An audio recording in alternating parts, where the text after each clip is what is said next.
നമ്മുടെ Cartier Pasha പെർഫ്യൂമിന്റെ inspired version later Pasha. Cartier Pasha ഞാൻ കുറെ മുമ്പ് വീഡിയോ ചെയ്തു പോയിട്ടുണ്ട്. അതിന്റെ ഒറിജിനൽ എൻ്റെ കയ്യിൽ ഇരിക്കുന്നുണ്ട്. അത് അന്ന് ഞാൻ മറ്റേ ഏതോ രാവണപ്രഭു സിനിമയുടെ ഡയലോഗിൻ്റെതൊക്കെ പറഞ്ഞിട്ട് അങ്ങനെ. അപ്പൊ കാർട്ടി എന്ന് പറയുമ്പോൾ നമുക്ക് അതാണ് പെട്ടെന്ന് ഓർമ്മ വരിക. അപ്പോൾ ആ വാച്ചിന്റെ കാര്യം. അപ്പൊ ഇവിടെ പാഷ ഡി കാർട്ടി അല്ലെങ്കിൽ കാർട്ടിയെ പാഷ പെർഫ്യൂമിന്റെ ഒരു ഇൻസ്പയർഡ് വേർഷൻ ലേറ്റർ പാഷ. അപ്പൊ ഇതിന്റെ ഫ്രാഗ്രൻസ് വരുന്നത് ഇതിപ്പോ ഞാൻ ഇവിടെ അപ്ലൈ ചെയ്തിട്ടുണ്ട്. ഇത് നല്ലൊരു ഫ്രഷ് സ്പൈസി ഫ്രാഗ്രൻസ് ആണ്. എനിക്കിതിൽ ഇഷ്ടം എന്താ വെച്ചാൽ ഇതിൽ ഒരുപാട് സ്പൈസി നോട്ട്സ് വരുന്നുണ്ട്. ഒരു നമ്മളെ കൊറിയാൻഡർ, അതുപോലെ തന്നെ പിന്നെ വേറെ കുറെ നല്ല രസകരമായ സ്പൈസി നോട്ട്സ്. പിന്നെ അതിൻ്റെ കൂടെ തന്നെ ഒരു അരോമാറ്റിക് വൈബും വരുന്നുണ്ട്. പിന്നെ ഓപ്പണിങ്ങിൽ ഒരു ഫ്രഷ്നെസ് ഉണ്ട്. പിന്നെ സാൻഡൽവുഡ്, ഇതിലിങ്ങനെ കുറച്ച് ഡ്രൈ ഡൗൺ പോകുമ്പോൾ ഒരു സാൻഡൽവുഡിന്റെ നോട്ട്സിലേക്കും ഇത് പോകുന്നുണ്ട്. നല്ല ബ്യൂട്ടിഫുൾ ആയിട്ടുള്ള സെന്റ് ആണ്.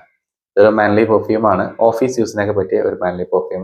പെർഫോമൻസ് പറയുകയാണെങ്കിൽ ഇത് 2 ഹവേഴ്സിന്റെ ലെവലിൽ പ്രൊജക്ട് ചെയ്യുന്നുണ്ട്. അപ്പോൾ നമുക്കൊരു 6 ഹവേഴ്സ് ലെവലിൽ ലോഞ്ചിവിറ്റി ചെയ്യുന്നുണ്ട്. ഇത് നമ്മുടെ കയ്യിൽ നിന്ന് പലരും വാങ്ങിക്കാറുണ്ട്. ഒന്നാമത്തെ റീസൺ, ഈ കാർട്ടിയെ പാഷ ഒരുപാട് ആൾക്കാർക്ക് എന്താ പറയാ പരിചയമുള്ളതും കുറെ പേര് അതിന്റെ ഇങ്ങനെ ഓർമ്മകളൊക്കെ പറയാറുണ്ട്, നമ്മൾ ഷെയർ ചെയ്യാറുണ്ട്. അങ്ങനത്തെ ഒരു പെർഫ്യൂമാണ് കാർട്ടിയെ പാഷ എന്നുള്ളത്. സോ അതിന്റെ ഒരു ഇൻസ്പയർഡ് വേർഷൻ ആണ് ഇത്. ട്രൈ ചെയ്ത് നോക്കുക. പ്രൈസ് അധികമൊന്നുമില്ല.